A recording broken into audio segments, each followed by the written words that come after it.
Yeah. Alright. So I just spent okay, just came back from a yeshiva in Israel where you just pretty much study life philosophy, and it's really interesting.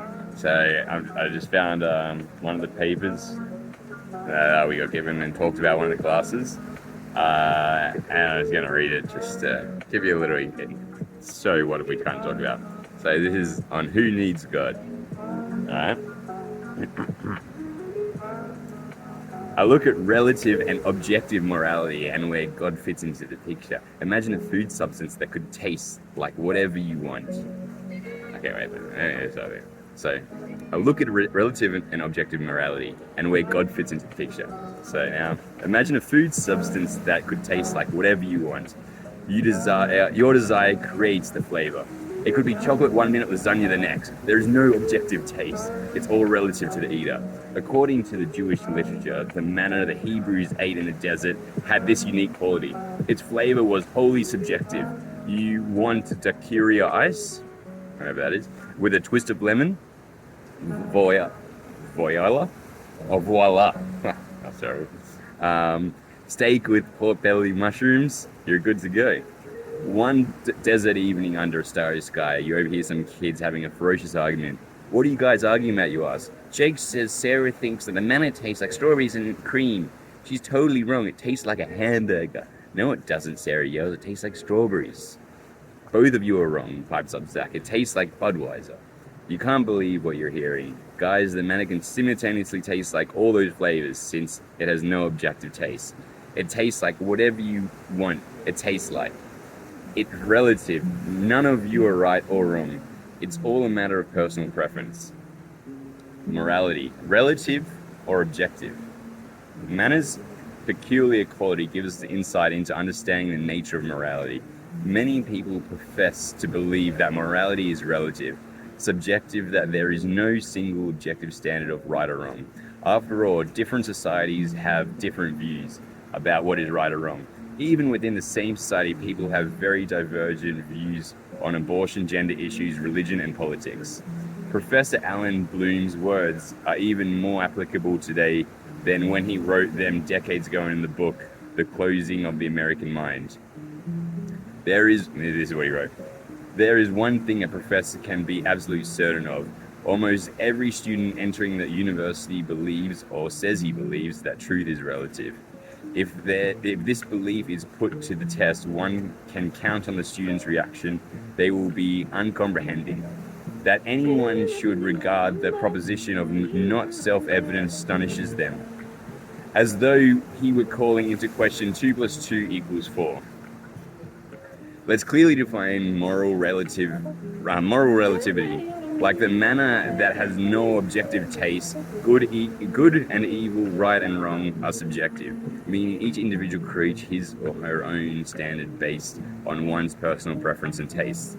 So the Aztecs performed child sacrifice. The Hindu widow was burned alive on her dead husband's pyre and considered it heroic.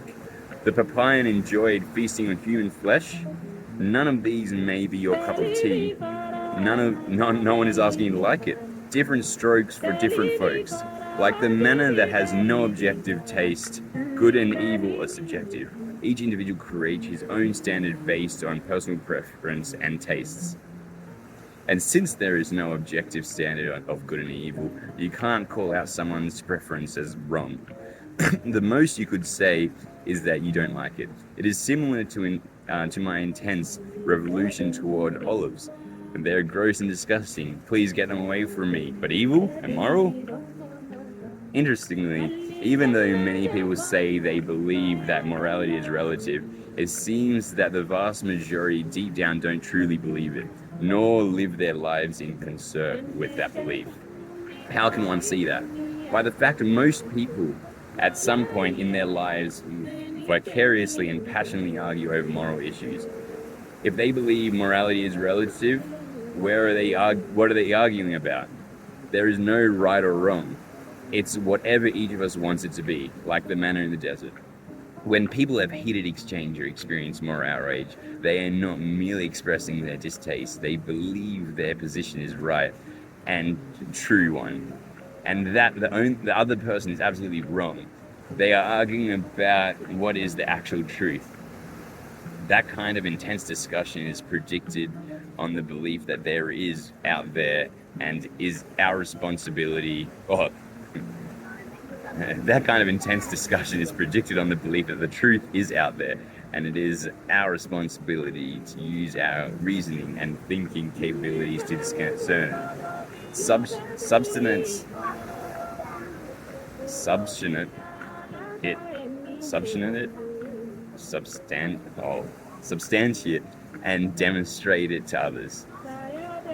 It is only if an objective truth exists, regardless of what the truth may be, can we begin to attempt to discern it, passionately argue about it, and passionately argue about it. Moral relativism means the individual himself creates his standard of morality based on his preference. Objective morality means that the standard exists outside of us, independent and absolute, and it's the individual responsibility to disconcern it.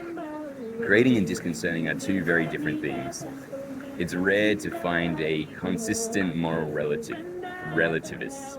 Believing there is an objective morality doesn't mean that your position is necessarily the correct one. You can make mistakes and be wrong. That is why it is essential to be a truth seeker, committed to hearing various viewpoints with humility and putting in your best effort to discern the truth from the falsehood. It is certainly possible to believe morality is relative, but it is rare to find a consistent moral relativist. Saying that you can believe it, but it doesn't make sense. Very inconsistent. People are inconsistent with that belief. Who creates objective morality? So who creates like the truth?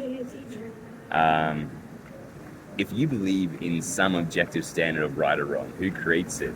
What makes something true as opposed to being merely in vogue? Is its sense of performance? Murdering an innocent child isn't wrong for now, with the possibility of becoming right sometime in the future. It's immoral, in an absolute sense, permanent and eternal. Absolute means unchangeable, cannot change. But what is unchangeable, everything in existence is undergoing change. This things get older, they erode, and if they don't change, that doesn't mean they couldn't potentially change. There's a difference being unchangeable and unchanging. My dislike for olives is unchanging, but it's not unchangeable. Only an infinite God whose existence beyond time is absolute and unchangeable. Everything in our finite universe is bounded by time, which means it's undergoing constant change. After all, time is a measurement of change. In Hebrew, shana means year, sharing the same root as shina, which means change. Only an infinite God who exists beyond time and has no beginning or end is absolute and unchangeable. I am God, I do not change. Lucky 3:6. For an objective absolute standard of morality to exist, there needs to be an infinite being who is eternal, beyond time, and impervious to change, from which it stems. Now, like this being could be like, it's a being, so it could be even a moral viewpoint. So it's just an idea, an unchangeable idea, I guess. Right? Whatever you want to do, whatever. So if you believe there is some objective standard of right or wrong, even though we may argue about it, chances are you have an underlying belief in an infinite being who exists beyond time and is absolute and unchangeable without even realizing it. Like what you read, give Jews around the world the chance to experience engaging Jewish wisdom. Oh. Yeah. I don't need to ask me. Yeah, there you get it. So now we discuss is morals relative or objective. So yeah. And this is like relative, subjectively the best speech in the world.